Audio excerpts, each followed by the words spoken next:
Assalamualaikum warahmatullahi wabarakatuh. Halo adik-adik. Nah, dalam pembelajaran ini kita akan melalui YouTube ya, karena kondisi tidak memungkinkan untuk kita bertemu secara langsung. Walaupun begitu, adik-adik harus tetap semangat ya. Nah, bab sebelumnya kalian sudah mempelajari tentang teks deskripsi. Jangan sampai adik-adik lupa ya materinya. Nah, untuk sekarang kita akan membahas materi tentang mengidentifikasi unsur teks cerita fantasi. Nah, apa itu teks cerita fantasi? Baik, teks cerita fantasi merupakan bagian dari teks narasi.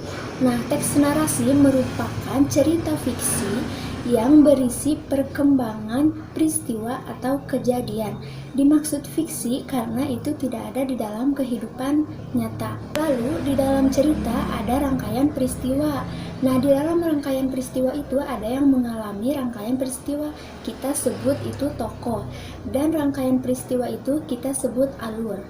Lalu, apa ciri umum teks cerita fantasi? Ciri yang pertama yaitu ada keajaiban, keanehan, atau kemisteriusan. Nah, dalam cerita fantasi kita akan menemukan cerita yang aneh, cerita yang mistis yang tidak akan kita temukan di kehidupan nyata. Yang kedua ada ide cerita. Teks narasi memiliki ide cerita yang tidak dibatasi oleh kehidupan nyata. Jadi ide cerita dalam cerita fantasi itu kita bisa berimajinasi ke dunia lain, bukan di dunia kita saja. Lalu yang ketiga itu menggunakan berbagai latar. Nah, dalam cerita fantasi ini kita bisa menggunakan berbagai latar. Alurnya itu tidak hanya di zaman sekarang saja, bisa kita menceritakan masa lalu. Bisa juga misalnya adik-adik menceritakan nih, suatu hari saya pergi ke sekolah, lalu tiba-tiba saya menemukan tokoh yang tidak ada di sekolah gitu, lalu Anda ikut ke masa lalu misalnya, seperti itu. Jadi tidak mungkin ada gitu dalam kehidupan nyata, ngerti ya? Lalu yang selanjutnya tokohnya unik. Nah, tokohnya unik di sini kenapa? Karena tokoh-tokoh yang ada di dalam cerita itu memiliki keanehan, keajaiban yang tidak mungkin kita miliki gitu. Lalu yang selanjutnya bersifat fiksi, karena ini bagian dari teks narasi. Cerita fantasi juga merupakan bentuk fiksi, berarti tidak ada dalam kehidupan nyata ya adik-adik. Lalu yang selanjutnya ada bahasa. Nah, dalam bahasa di teks cerita fantasi ini tidak menggunakan bahasa baku seperti kemarin teks deskripsi kan bahasanya harus baku ya. Nah, dalam cerita fantasi kita menggunakan bahasa yang ekspresif yang biasa kita gunakan sehari-hari. Nah, setelah ciri-ciri dibahas, kita akan membahas jenis-jenis teks cerita fantasi ya. Nah, dalam jenis teks cerita fantasi ada dua jenis.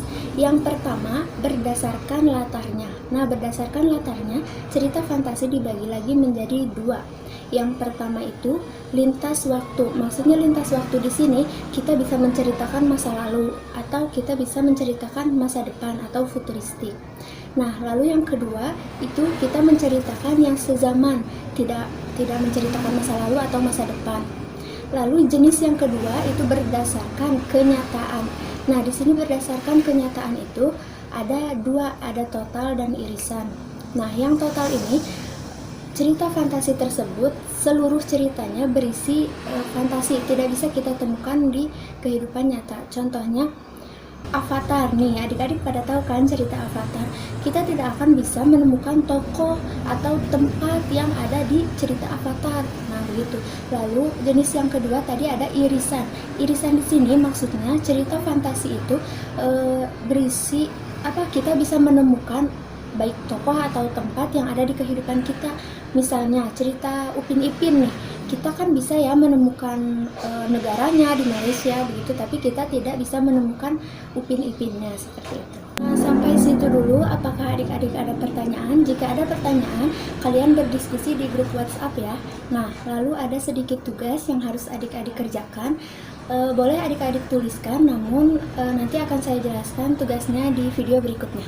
Nanti saya akan kirim dua teks cerita fantasi yang harus kalian teliti ya.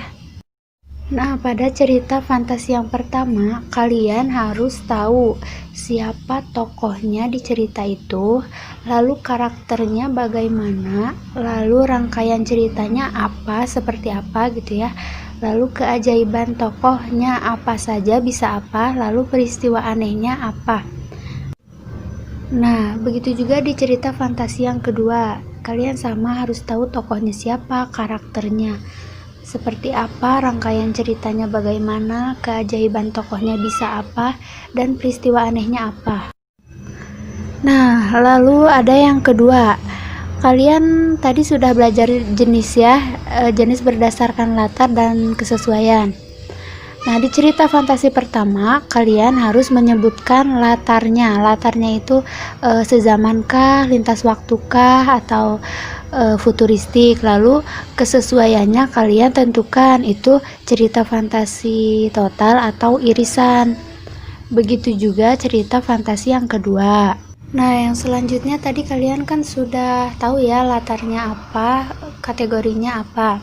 Pada cerita fantasi yang pertama, kalian temukan alasan atau bukti yang kalian temukan gitu pada cerita fantasi yang pertama. Begitu juga di cerita fantasi yang kedua. Nah, lalu yang terakhir, kalian membuat video sedang membacakan kerjaan kalian tadi. Dan video yang sudah dibuat, kalian unggah ke YouTube, lalu linknya kirim melalui WhatsApp. Jika ada yang ingin kalian tanyakan, kalian boleh tanyakan langsung ke saya melalui WhatsApp ya. Nah, jadi kesimpulan dari pembelajaran kita kali ini yaitu adik-adik sudah mengetahui ya, cerita fantasi itu adalah bagian dari teks narasi yang bersifat fiksi atau tidak nyata. Cerita fantasi memiliki berbagai ciri. Tadi ada 6 ya, ada keajaiban, ada ide cerita, ada berbagai latar, lalu ada tokohnya unik, berbentuk fiksi, lalu bahasa. Nah, dalam jenis juga ada 2. Yang pertama itu berdasarkan latar. Berdasarkan latar dibagi lagi menjadi 3. Ada yang sezaman, ada yang masa lalu, dan masa yang akan datang atau futuristik. Lalu jenis yang kedua itu berdasarkan kenyataan, yang dibagi lagi menjadi 2, yaitu total dan irisan. Mengerti adik-adik ya? Baik, sampai sini dulu pertemuan kita. Kita lanjut minggu depan. Kita akan membahas mengenai struktur dan kebahasaan teks cerita fantasi. Nah, jangan sampai adik-adik bosan dengan pembelajaran kita ya. Jika ada yang ingin ditanyakan, kita berdiskusi di WhatsApp saja. Sekian dan terima kasih. Wassalamualaikum warahmatullahi wabarakatuh.